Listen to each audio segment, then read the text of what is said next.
Kami dari kelompok 3 kelas Administrasi Bisnis Terapan 1D akan menjelaskan mengenai fungsi perencanaan. Anggota kelompok kami terdiri dari Alda Lina, Eliezer Viana, Vicky Ardana, Marcella Salsabila, dan Nur Rahma Kairunisya. Fungsi perencanaan.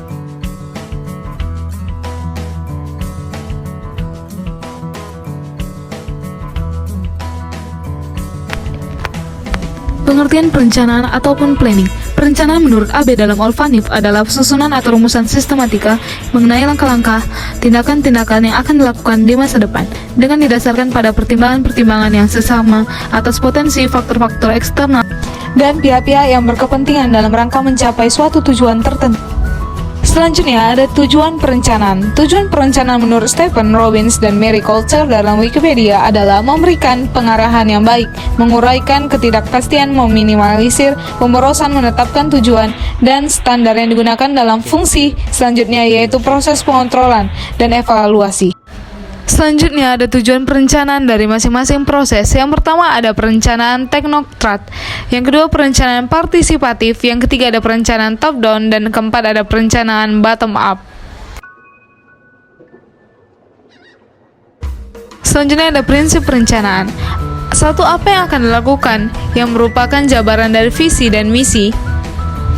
Yang kedua, bagaimana mencapai hal tersebut. Yang ketiga, siapa yang melakukan. Yang keempat, sumber daya yang dibutuhkan. Yang kelima, lokasi aktivitas. Yang keenam, kapan akan dilakukan, berapa lama. Selanjutnya ada jenis-jenis perencanaan. Yang pertama, perencanaan strategi atau disebut dengan strategi perencanaan. Yang kedua, perencanaan operasional atau rencana operasional. Yang ketiga, perencanaan spesifik atau rencana khusus. Yang keempat ada perencanaan pengarahan, perencanaan arah. Yang kelima, strategi perencanaan dimensi. Aspek perencanaan. Satu, sisi proses fungsi perencanaan adalah proses dasar yang digunakan untuk memilih tujuan dan menentukan bagaimana tujuan tersebut akan tercapai. Dua, sisi fungsi manajemen. Perencanaan adalah fungsi di mana pemimpinan menggunakan pengaruh atas otoritas untuk menentukan atau mengubah tujuan dari kegiatan organisasi. Tiga, sisi pengambilan keputusan perencanaan. Merupakan pengambilan keputusan untuk jangka waktu yang panjang.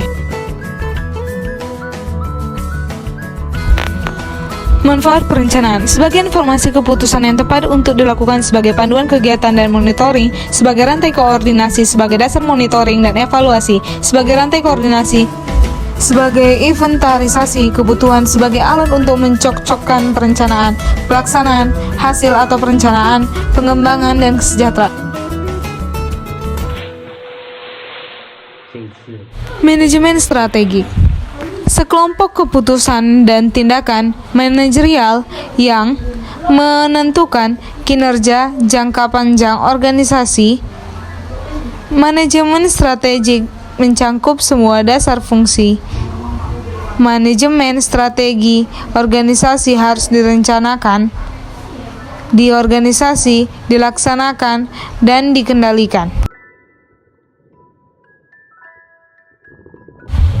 Tahapan perencanaan terdiri dari pengumpulan data keadaan, analisis data keadaan, masalah identifikasi, pemilihan masalah yang akan memecahkan, perumusan tujuan, perumusan alternatif, pemecahan masalah, perumusan cara mencapai tujuan, program pengesahan, rencana evaluasi, rekonsiderasi. Karakteristik perencanaan. 1. Mengarah ke pencapaian tujuan. 2. Mengarah ke perubahan. 3. Mengacu pada rasionalitas dan tindakan kolektif sebagai dasar. Pengertian fungsi perencanaan. Fungsi perencanaan yaitu manajemen berfungsi untuk menyusun rencana dan strategi untuk mencapai tujuan organisasi. Selanjutnya, alat dan teknik perencanaan. 1. Teknik menilai lingkungan. 2. Teknik pelokasian sumber daya. 3. Teknik perencanaan kontemporer. Keempat, kuis.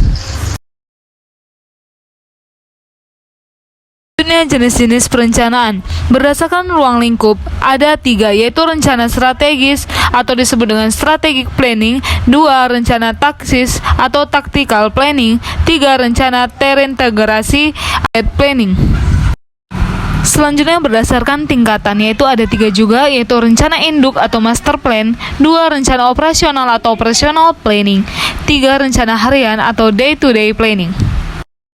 Selanjutnya, jenis-jenis perencanaan berdasarkan jangka waktu. Yang pertama ada jangka panjang, long term planning. Kedua, rencana jangka menengah atau medium range planning. Ketiga, rencana jangka pendek atau short range planning.